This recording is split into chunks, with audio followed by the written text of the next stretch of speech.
Assalamualaikum warahmatullahi wabarakatuh. Ibu Waalaikumsalam. pimpinan, bapak-bapak yang hadir di ruangan dan di Zoom, serta bapak-bapak narasumber, ada Profesor Salahuddin, Profesor Cecep, dan guru besar saya saat saya kuliah di UNJ, Profesor Hafid Abbas. Ini masih murid di sini, Pak Habib. Bu Ina dan Bu Ria, Pak Riawan, dan bapak-bapak semuanya. Saya pikir apa yang disampaikan tadi oleh para narasumber, para begawan pendidikan tadi, sesuatu yang sangat bermakna dengan apa yang kita kerjakan selama ini. Kami ingin sampaikan bahwa ketika kami kemarin Kunspik di Sragen yang dipimpin oleh Ibu Wilujen Agustin, ada pertanyaan kepada Pak Ibu Bupati, apa masalah Gunung Honorer di sini? Tidak ada masalah, cuma tinggal satu, status. Nah, ini nih. Ini saya terkesan dengan Kunspik kemarin yang dipimpin oleh Bu Agustina. Jadi masalah di beberapa tempat itu bukan masalah apa namanya lain-lain, tapi status.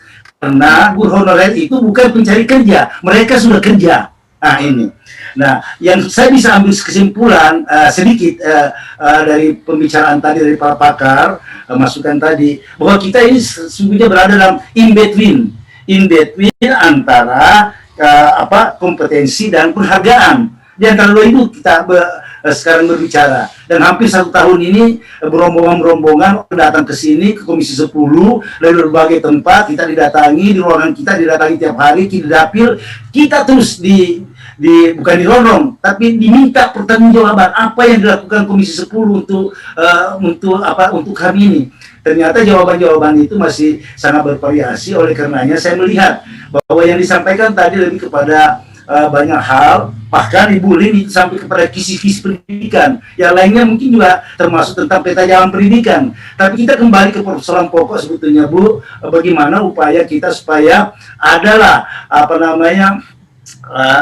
penghargaan khusus, aturan khusus bagaimana supaya mereka ini yang GTK 35 plus kaitannya dengan P3K itu nantinya kita bisa dapat terobosan. Karena panja ini kan memang salah satu tujuannya mencari terobosan itu untuk keluar. Kalau ujung-ujungnya nanti masih tetap seperti pembicaraan tentang guru honorer periode-periode sebelumnya di komisi ini, tentu saja ini bagian dari tuntutan masyarakat. Saya melihat dari sisi politisnya, Bu.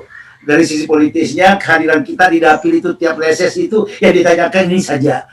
Ya kan, apa ini yang dipertanyakan bukan traktor, bukan listrik, bukan tentang jalan, tapi khusus di Sulawesi Selatan itu bagaimana supaya kami ini nasibnya diangkat. Nah, diangkat ini menjadi persoalan, ada yang mau dites, ada juga yang tidak mau tes.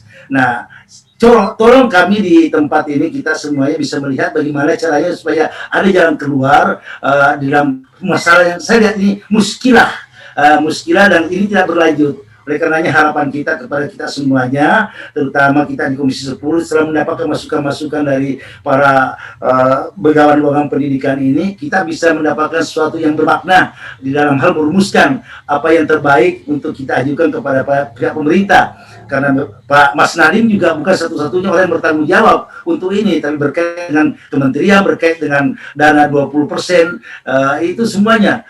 Oleh karenanya ini bagian-bagian yang menjadi perlu catatan sangat distabilo sama apa yang disampaikan tadi, dan kita harus simak lebih lanjut dalam pertemuan-pertemuan berikutnya. Bu Ketua, itu saja ingin saya sampaikan. Assalamualaikum warahmatullahi wabarakatuh.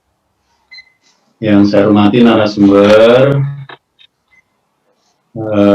Bu Ina, Pak Salahuddin, Prof. Hafid, Prof. Cecep, Pak Riawan, dan khususnya pimpinan RGBU, pimpinan sidang yang saya hormati dan saya muliakan, serta teman-teman sekalian. Pokok bahasan kita adalah mengenai pengangkatan guru honorer menjadi ASN. Nah, dalam melihat ini, tadi sudah banyak masukan, tetapi yang menguat menurut perasaan saya kok pandangan-pandangan yang bersifat positivistik. Sehingga kemudian yang boleh diangkat adalah mereka yang memang memenuhi syarat setelah diseleksi, karena memang aturan-aturan positifnya, hukum positifnya itu harus melalui satu proses seleksi. Kalau kita menggunakan hukum positif begini, itu tidak akan menyelesaikan masalah. Maka kita harus bergeser ke era non-positivistik. Oleh karena itu kita bisa menerima kehadiran Mas Nadiem yang tidak linier, tetapi bisa jadi Menteri Pendidikan. Itu juga karena kita berpikir non-positivistik. Kalau positivistik itu dianggap janggal, tidak punya pengalaman pendidikan, tetapi menjadi Menteri Pendidikan. Oleh karena itu kita juga jangan berpikir positivistik, karena kalau berpikir positivistik, maka janggal mengangkat honorer tidak punya kompetensi. Nah, oleh karena itu kami minta tanggapan dari narasumber, ajakan saya, respon terhadap ajakan saya untuk berpikir non-positivistik di dalam melihat guru honorer ini.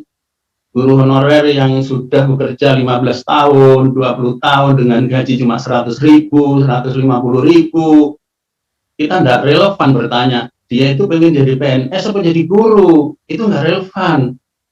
15 tahun dia menjadi guru, itu sudah menjadi passion dia, itu sudah menjadi kepribadian dia. Nah, oleh karena itu menurut hemat saya harus ada langkah-langkah afirmatif. Kita harus temukan rumus afirmasinya seperti apa supaya mereka itu kita hargai, beri penghargaan, kemudian sehingga kesejahteraan mereka itu terjamin. Dan menurut pandangan mereka kesejahteraannya terjamin ketika menjadi PNS, bukan jadi P3K. Nah, kecuali kemudian kita bisa menawarkan alternatif lain yang kemudian bisa mensejahterakan, memberikan kesejahteraan kepada guru honorer. Ini poin pertama. Tapi ini sudah habis sebelum waktu saya ini. Sudah bel, Pak. Sudah. Ya, sebetulnya saya ingin mengatakan sedikit, setengah menit, izin pimpinan. Oh, silakan. Yang terakhir karena panjenengan yang terakhir.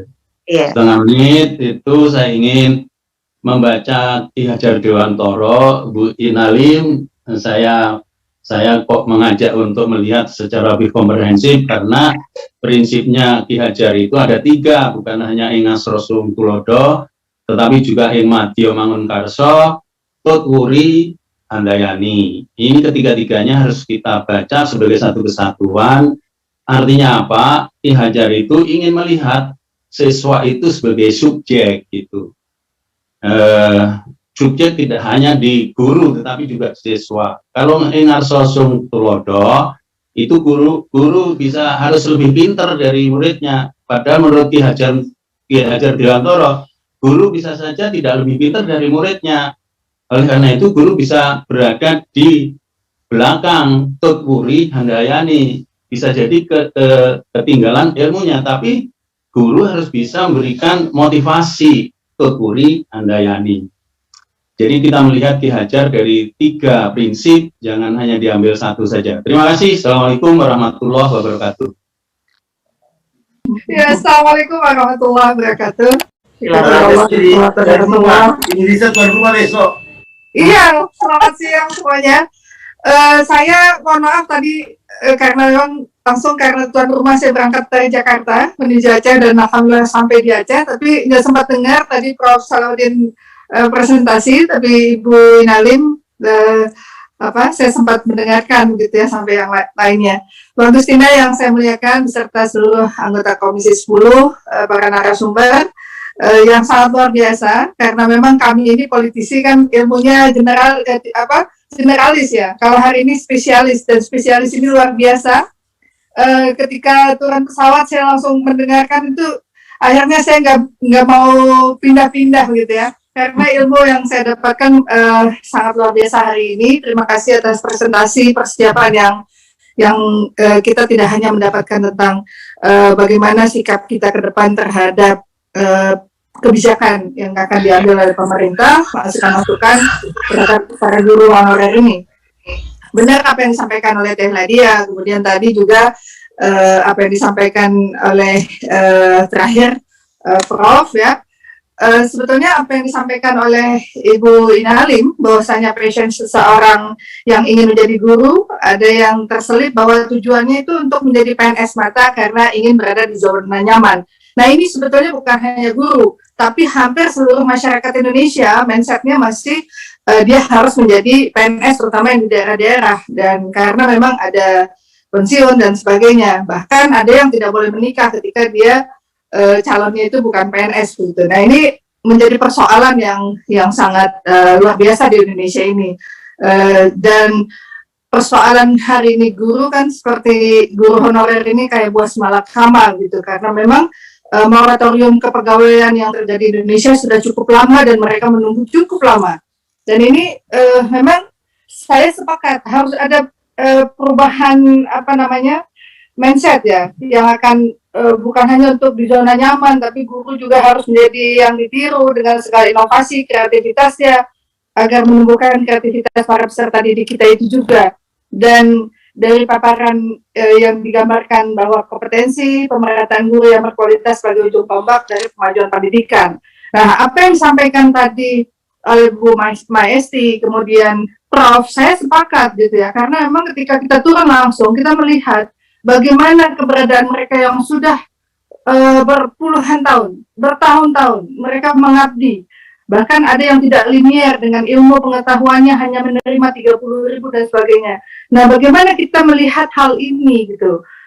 Dengan kondisi harapan kita yang masa zaman ini kita membutuhkan kompetensi yang sangat luar biasa, persaingan antara guru dan murid, karena secara teknologi sangat sistem keterbukaan ini membuat orang mudah mendapatkan ilmu dari mana saja, sehingga guru kalau dia tidak memanfaatkan dari kesempatan untuk meningkatkan kompetensi itu, dia akan tertinggal jauh dengan gurunya, dengan muridnya. Bahkan ketika dia tidak punya ilmu yang cukup, bisa melakukan tindak kekerasan di sekolah dan sebagainya. Nah, ini yang menjadi pertanyaan saya. Sebetulnya bagaimana kita menghadapi persoalan seperti ini? Sebetulnya mereka sudah harus dapat reward karena pengabdiannya udah cukup lama. Harusnya memang langsung PNS, nggak usah tes gitu. Tapi uji kompetensi ini penting. Sementara uji kompetensi ini penting. Inilah yang saya sampaikan adalah buah si malakama. Jadi satu sisi kita harus mengapresiasi apa yang telah mereka lakukan pengabdian yang sudah cukup lama ini, dan satu sisi kita juga butuh agar bagaimana pendidikan ke depan menjadi lebih baik, karena memang kita melihat kondisi hari ini, karakter anak didik kita saja rasanya masih cukup banyak persoalan-persoalan yang kita hadapi, tindak kekerasan anak dan sebagainya. Semua itu menjadi persoalan karena kemiskinan dan karena persoalan pendidikan yang belum memiliki dari guru dan sebagainya, belum bisa menjadi contoh keteladanan. Nah, mungkin ini yang saya ingin memperdalam. Mungkin sebetulnya dalam kondisi yang seperti ini harusnya kebijakan itu harus kita lebih pro pada guru-guru ini, dan apalagi yang sudah 35 plus. Nah, ini yang menjadi persoalan juga, usia dan sebagainya. Jadi bukan, mereka pasti takut kalau dites nggak lulus gitu ya, karena kebutuhan hari ini kan mungkin berbeda dengan apa ilmu mereka. Apakah nanti ketika misalnya mereka langsung diangkat, tapi kemudian ada pelatihan dan sebagainya, apakah itu dari sisi ilmu, apakah itu akan memungkinkan mereka bisa mengupgrade ilmu yang mereka miliki apabila ada kebijakan-kebijakan khusus yang nantinya akan dilakukan oleh pemerintah. Mungkin itu Ibu Agustina dan semua narasumber. Terima kasih atas segala perhatian. Mohon maaf atas segala kekurangan. Wassalamualaikum warahmatullahi wabarakatuh. Corong Edukasi, Pusat Informasi Pendidikan terupdate.